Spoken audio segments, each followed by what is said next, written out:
But during the last, let's say, 10 years, and strengthened focus during the last few years, is the understanding that you have to work transdisciplinary.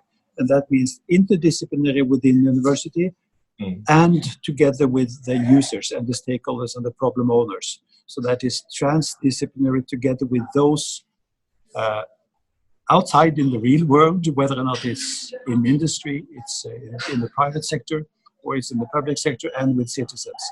And this actually informs, quite to a large extent, also the design of the research projects that we're involved in and the way we operate. You have to think outside of the box. You have to, first of all, come up with a solution, which is a challenge, which is a real life challenge for the participants, which is really which you need solution for.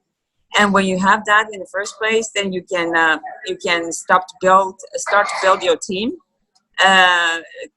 provide the program for the participants so that they can understand what you're actually asking for. Because those participants, sometimes, most of them are actually international students from NTNU. So it is a good practice for the city of Trondheim to actually explain to, in a way, an outsider, but still insider because they live here right now, what we're actually doing and try to engage them. So it's a practice both for the municipality and their partners and also for the participants. Well, actually, from the Climathon perspectives, because this is my 4th year running a Climathon, we have actually been working on energy issues, transport issues, circular economy issues.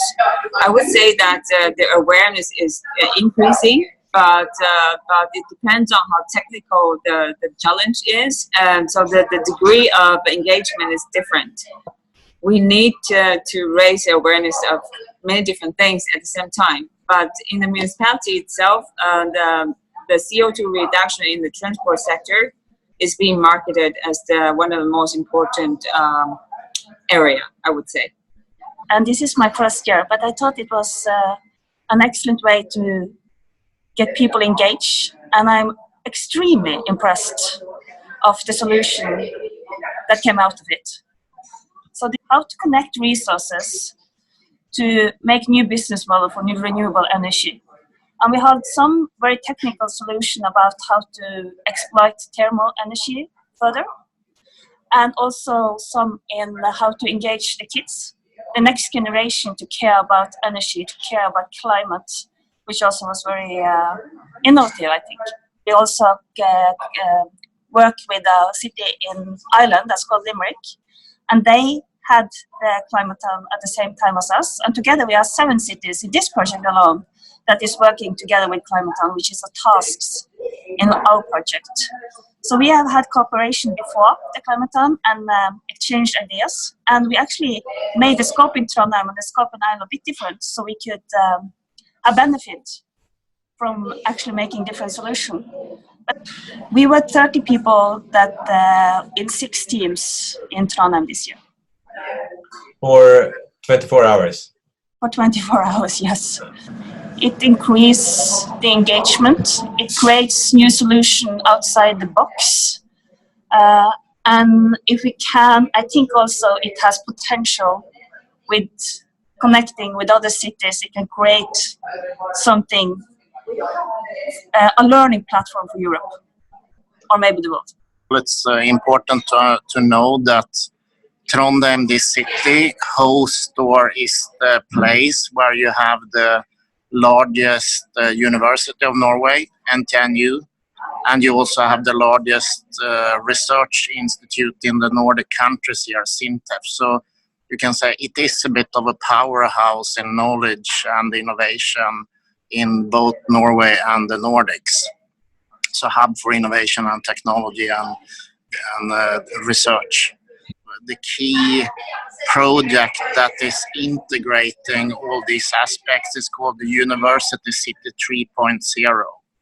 So that is sort of the entity and the development project for how to integrate these practices. And as you heard here, Climathon, which is a project that came out of Climate Kick, where also NTNU and Trondheim is part of in Climate Kick. So it's a good way where you can see how you can use another partnership to bridge what you do in another setting. So it's a lot of cross-pollination there between partnerships.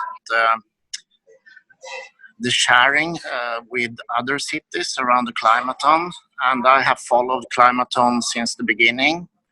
And what I can see from 4 years back when they made the first Climathon, then it didn't exist, this type of concept where you shared in this sense they do today.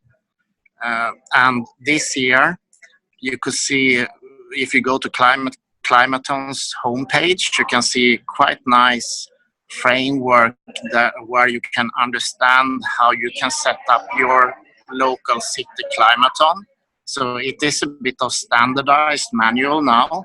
What is still lacking, if you go to the knowledge sharing between cities, is you can say, higher level of knowledge sharing.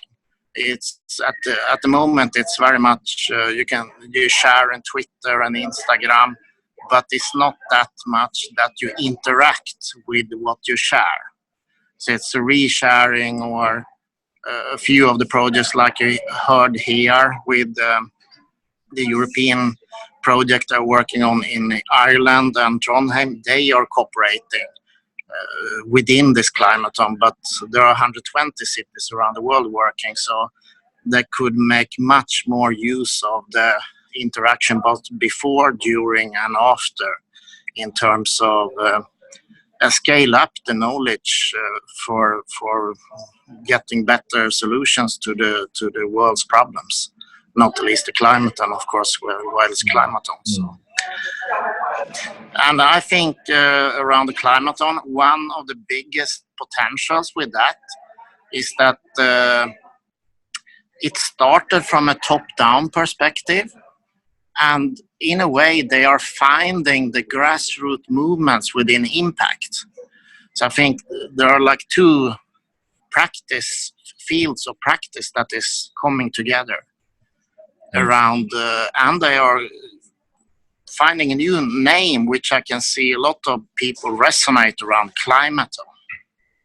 So sort of the top-down approach can in fact engage entrepreneurs and students is pretty exciting. And there are also, if you go to the partnership page, you see some of the most dynamic co-working and impact networks in the world today partnering with the cities, with the Climate Kick. So you have the Impact Hub, you have the Make Sense, which was started in France.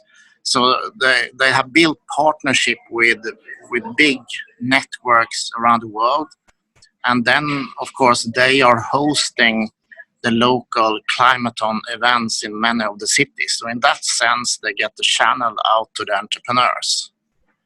So it's an interesting partnership evolving between the traditional actors, the cities, the big organizations, and the new emergent new economy there. I think you can see Trondheim a little bit like small Cambridge or Lund in Sweden.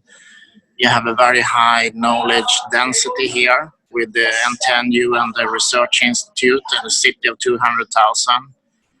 So it's like you can get the grasp of what you can do. So it's a good experiment place. Look a little bit ahead into the future. So I would encourage others, and there's a lot of actors coming here, not least from other regions of the Nordics, to see what the region can do at experimentation level. Of course, this is not a big city like the mega cities around the world, but you can see it like a bigger neighborhood, or how maybe you can perceive the future a little bit here if you are from another region in Africa, for example, or India. And in fact, there is a lot of exchanges going on, for example, with Ghana and Accra in Africa. So we have a lot to learn from them as well in how they organize and what they do.